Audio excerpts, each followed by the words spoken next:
Bonjour à tous et bienvenue sur la chaîne YouTube des éditions Akata. Et ben suite à la vidéo du Daruma du Miya Shoujo pour Orange, vous semblez plutôt intéressé par le fait qu'au moment d'une annonce d'un nouveau shoujo manga qu'on va publier, on fasse une petite vidéo pour vous dire pourquoi, expliciter un peu le parcours de l'autrice et ce genre de choses. Donc voilà, comme là on vient d'annoncer Bless You, c'est parti pour la première vidéo d'explication sur nos motivations éditoriales. Avant tout, on va peut-être parler de l'autrice Ayumi Komura, parce que certains d'entre vous s'en souviennent peut-être, mais c'est une autrice qu'on avait déjà travaillé et fait connaître à l'époque où on travaillait avec les éditions Delcourt. On avait commencé d'abord avec son manga J'aime les sushis, puis après on avait continué avec Lily la menteuse. Avant tout, je voudrais vous raconter un peu une anecdote, c'est comment j'avais découvert cette autrice. C'est vrai que quand j'habitais au Japon, j'achetais plein de shoujo manga et j'avais acheté le tome 1 et le tome 7 de J'aime les sushis. Alors ne me demandez pas pourquoi le 1 et le 7 c'est comme ça, hein, des fois, voilà. Et j'avais feuilleté vite fait, je me dis ah bon, voilà, je les avais laissés dans un coin parce que j'étais pas d'humeur, j'étais pas très motivé pour les lire, à feuilleter ça m'avait l'air un peu superficiel et voilà, j'avais laissé dormir ça pendant plusieurs années. Et puis à une époque, on cherchait des shoujo mangas qui pourraient véhiculer des aspects de la culture japonaise. Et donc c'est à ce moment-là qu'on avait trouvé des ouvrages comme Sweet Relax qui parlait de shiatsu. Et puis il y avait J'aime les sushis que j'avais dans mes étagères. Et je me dis tiens, mais j'avais un manga qui parlait d'une jeune fille qui veut faire des sushis. Et donc je m'étais vraiment plongé dedans et en fait très vite je m'étais rendu compte que ma première impression était fausse et que des fois on a bien tort de s'arrêter à sa première impression.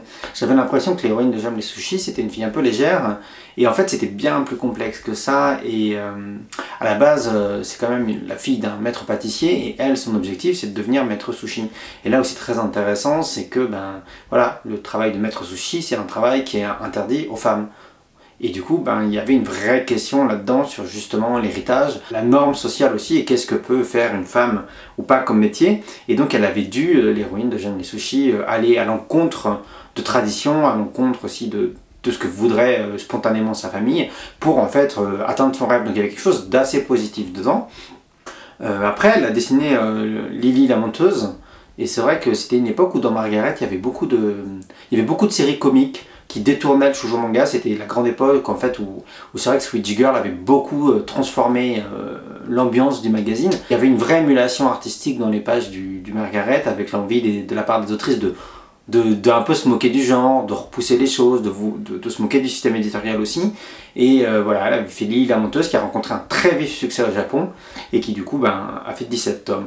Donc Bless You c'est l'histoire d'un jeune lycéen qui est amoureux de son ami d'enfance. Et qui du coup, pour se donner du courage, au début de l'histoire, il se rend tous les jours au sanctuaire Shinto pour prier, pour faire un vœu auprès du dieu. Et donc il veut réaliser ça 100 jours de suite et après déclarer sa flamme à son ami d'enfance. Donc c'est ce qu'il va faire, sachant que c'est quelque chose qui est un peu peine perdue parce qu'il sait pertinemment que son ami d'enfance est hétéro. Il le fait quand même et au début de l'histoire, il déclare son amour. Et puis pas de bol, juste après, il se fait renverser par un camion. Et là, petit miracle entre guillemets, puisque évidemment comme il se rendait à un temple pour prier, le dieu de ce sanctuaire décide de répondre à sa requête et il le fait revenir sur terre sous la forme d'une lycéenne pour qu'il puisse réaliser son amour avec son ami d'enfance. Là où c'est intéressant et original, c'est qu'il ne reboote pas l'univers en faisant comme si le héros était une fille depuis l'enfance. Non, il rajoute une nouvelle existence dans l'univers. Ça veut dire que maintenant le héros devient une jeune fille, une jeune lycéenne qui s'appelle Kagura et il revient dans le quotidien comme si c'était par exemple une nouvelle élève qui arrivait au lycée. À partir de là, le héros qui est devenu une jeune fille, en tout cas physiquement, va tout faire pour essayer de draguer et se mettre en couple avec son ami d'enfance. Donc oui, vous avez compris, on se retrouve, vous allez me dire encore une fois, avec l'histoire d'un jeune garçon qui se retrouve avec un corps de fille. Alors c'est quelque chose qui est de plus en plus commun dans de nombreuses histoires, y compris dans les shoujo mangas. Cela étant dit, pour moi l'œuvre elle est particulièrement intéressante et pertinente à plein de niveaux. Alors ça va être compliqué d'en parler sans trop spoiler parce que en fait il se passe plein de choses et il y a plein d'éléments clés et de révélations qui tombent au fil des 5 tomes. Donc bon, je vais essayer d'en dire sans trop en dire. En tout cas, ce qui est particulièrement intéressant, c'est que même s'il y a de l'humour dans la série, on n'est pas dans le schéma classique où on va rigoler et se moquer du fait que le personnage se retrouve avec un corps qui n'est pas le sien. Là où c'est très intéressant d'abord, c'est qu'on a un personnage qui est amoureux d'un garçon et qui se retrouve dans le corps d'une femme de lui-même, de par sa volonté, mais forcément du coup... le corps d'une femme, c'est pas forcément l'objet de ses désirs. Et du coup, il n'y a pas ces scènes un peu de fan service, un peu gratuites qu'il pourrait y avoir, par exemple, dans des shonen manga romantiques ou dans des scènes un peu pervers. Et au-delà de ça, le personnage, il est clair, vraiment très clair, qu'à l'intérieur, il reste un garçon. Évidemment, vous allez me dire, attention, c'est toujours sur des sujets délicats, on a toujours tendance à se moquer des personnes trans, et c'est souvent ce qui arrive avec globalement toutes les œuvres qui abordent ces sujets-là. Et vous avez sûrement en plus des craintes parce que l'autrice a dessiné avant Lily la menteuse et que Lily la menteuse n'était pas toujours au plus juste à ce niveau-là. Cela étant dit, vraiment, dans Bless You, Ayumi Komura, je trouve qu'elle a réussi à faire une œuvre d'une intelligence rare. Elle a touché...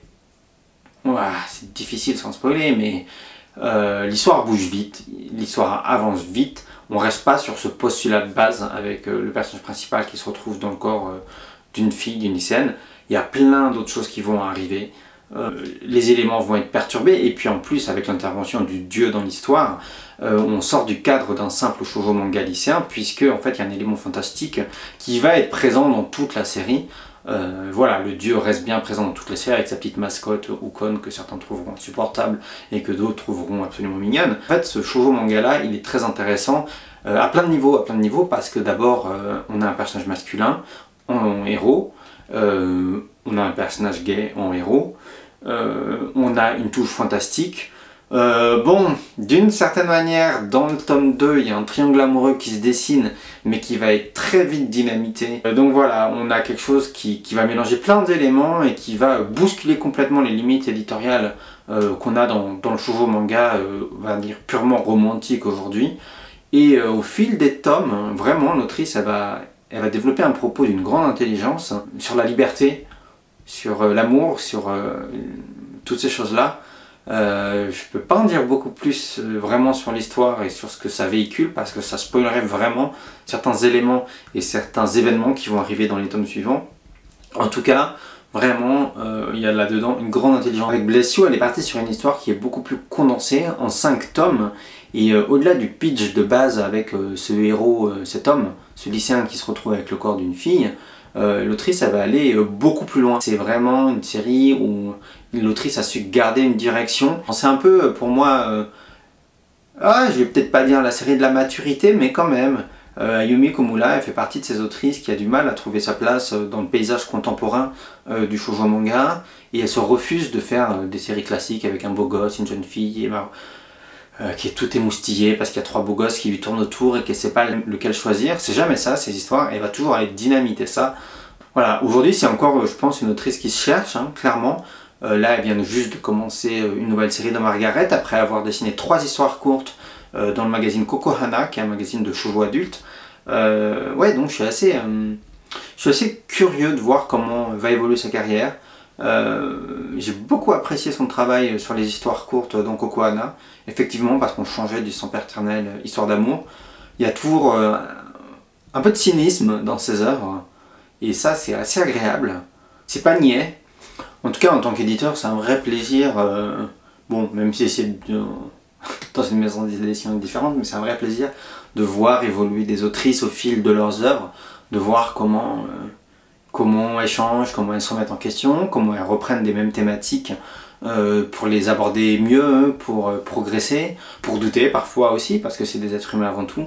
Micro-détail, elle expliquait ça de mémoire dans J'aime les sushis, mais vous savez dans les bandes dessinées ou dans les mangas, quand des personnages ils ont des idées, on a toujours la petite ampoule qui apparaît. Ayumi Komura, elle n'avait pas envie de dessiner des ampoules, et du coup elle met un coquillage qui s'ouvre donc au-dessus de la tête des personnages. Donc quand on suit des autrices ou ou des mangaka depuis plusieurs œuvres, c'est marrant de revoir, ouais, de voir ces petits clins d'œil à ces anciens lecteurs.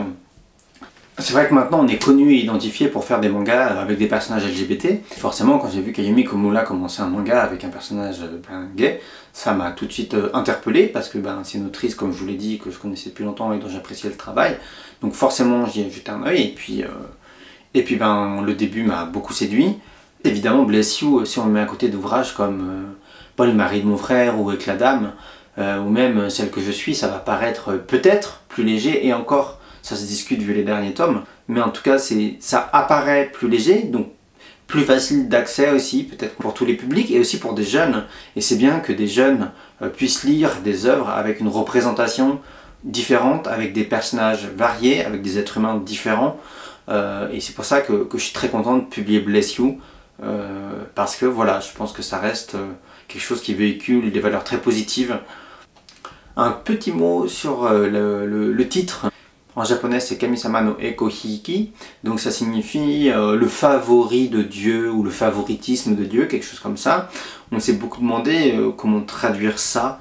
Et voilà, on s'est dit que Bless You, c'était pas mal, parce que dans l'idée, c'est l'histoire d'un Dieu qui va permettre à un jeune garçon qui est amoureux d'un autre garçon de réaliser son amour. Il va donner sa bénédiction à la réalisation de cet amour. Alors d'abord évidemment en lui donnant le corps d'une femme, n'empêche que ce personnage du dieu qui est dessiné dans Bless You, il est plein de compassion et d'attention avec son côté taquin, parce que Ayumi Komura, elle est un peu taquine et elle aime bien mettre des personnages qui ont du caractère, mais voilà, il a un regard bienveillant sur ces personnages-là, et ça c'est super chouette.